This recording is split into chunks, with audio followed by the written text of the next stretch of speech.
नमस्कार, माझे नाव राजनंदिनी संतोष खडसे आहे. मी इयत्ता 8वीतील विद्यार्थिनी आहे. आमच्या शाळेचे नाव जिल्हा परिषद प्राथमिक शाळा सुकळी आहे. मी आज तुम्हाला एक गोष्ट सांगणार आहे. माझ्या गोष्टीचे नाव आहे बेडक्याची कथा.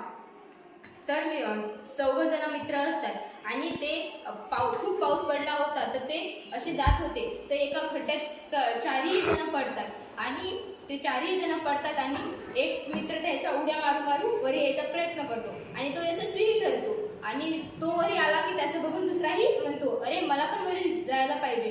तोही प्रयत्न करतो, पण वरचा मित्र म्हणतो, अरे वरी येऊ नको, वरी खूप उड्या मारणं लागतात, येऊ नको, तुझ्याच्यानं होणार नाही असं म्हणून तर त्या खालच्या मित्राला पण वाटतं, अरे मी वरी जाऊन कायच करणार आहे, म्हणून तो खालीच राहतो. आणि त्याचं बघून म्हणजे तिसराही मित्र वरी जायचा प्रयत्न करतो आणि त्यालाही तो वरचा तसंच बोलतो, तर ते पण जायचा प्रयत्न थांबवतो. ते अयशस्वी मानतात स्वतःला, मग ते खाली बसतात. आणि शेवटी चौथा मित्र तो थोडासा बहिरा असतो आणि तो वरी जायचा प्रयत्न करतो, पण वरून तो मित्र तसाच बोलतो, अरे वरी येऊ नको, खूप अडचण आहे, खूप उड्या मारावं लागतात, येऊ नको तू. पण तो थोडासा बहिरा असतो म्हणून तो यशस्वी ठरतो, तो वरी जातो, यशस्वी ठरतो. आणि मित्रांनो, याच्यातून आपल्याला असा बोध मिळतो की आपण स्वतःच ऐकलं पाहिजे, दुसऱ्याचं नाही. लोक स्वतःचं कल्याणाचं बघतात, आपलं नाही.